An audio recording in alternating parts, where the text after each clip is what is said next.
Isang pinagpalang araw sa inyong lahat. Tayo po'y magninilay sa salita ng Diyos, ang pinagmumulan ng awa at tawa ng ating buhay, ang salitawa. Today we are celebrating the memorial of the dedication of the Basilicas of Saint Peter and Saint Paul in Rome. We have a very beautiful story in our gospel reading today. It is a story about Jesus healing a blind person. But it is not just a usual story of Jesus healing a sick person, a blind person for that matter. But this story is full of symbolic meanings.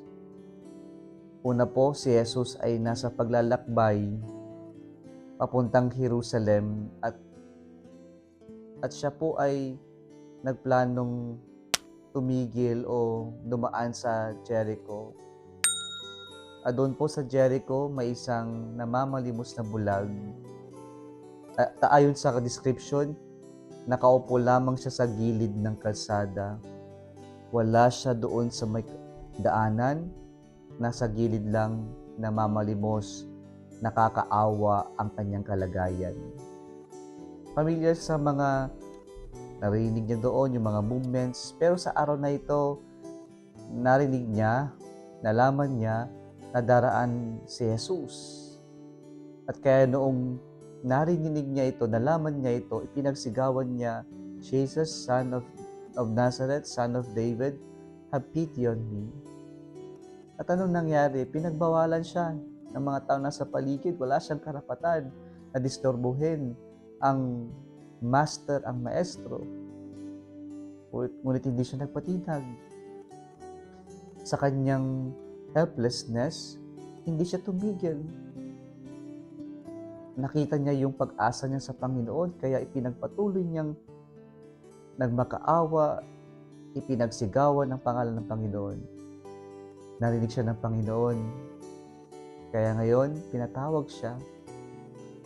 So it is a good reminder for us that we come to encounter the Lord, we come to know about God through other people. God uses other people to bring us to Him. At noong pong lumapit ang bulag na lalaki, ang tanong ng Panginoon, what do you want me to do for you? Ito yung tanong ng Panginoon sa blind man. And then he said, I want to see. It was his blindness that caused him to stop by the roadside.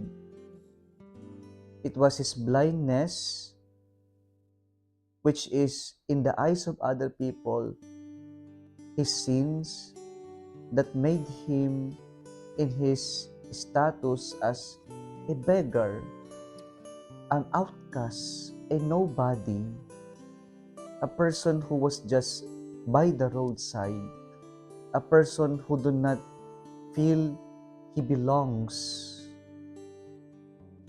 Kaya ngayon, nung ito yung kanyang sinabi, agad-agad binigyan ng Panginoon at sabi niya, your faith has saved you. And after that, he followed the Lord on the road. He became a disciple.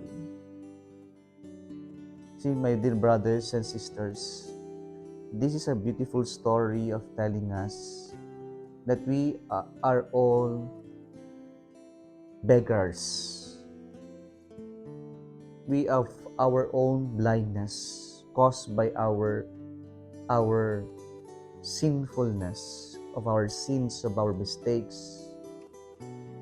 But then, by our faith, we can hope that God can heal us so that we can join the God. We can be like the blind person walking with God on the road. Kapag tayo'y nalinisan, kapag tayo pinagaling ng Diyos mula sa ating mga kasalanan, tayo ay makikipaglakbay kasama ang Panginoon. No longer as a beggar, no longer by the roadside, no longer blind, but we are now walking with the Lord. The Lord we are walking on the road with the Lord, and Jesus is the way, He is the road. And so, kapag tayo ay nalinisan, kapag tayo ay napatawad mula sa ating mga kasalanan, magkakaroon tayo ng bagong buhay. At yung paglalakbay natin na may bagong buhay ay yung buhay kapiling o kasama ang Diyos. Kung nagustuhan mo ang video na ito, huwag kalimutang mag-like, share at mag-subscribe sa Salitawa Facebook page and YouTube channel. Muli isang pinagpalang araw sa inyong lahat.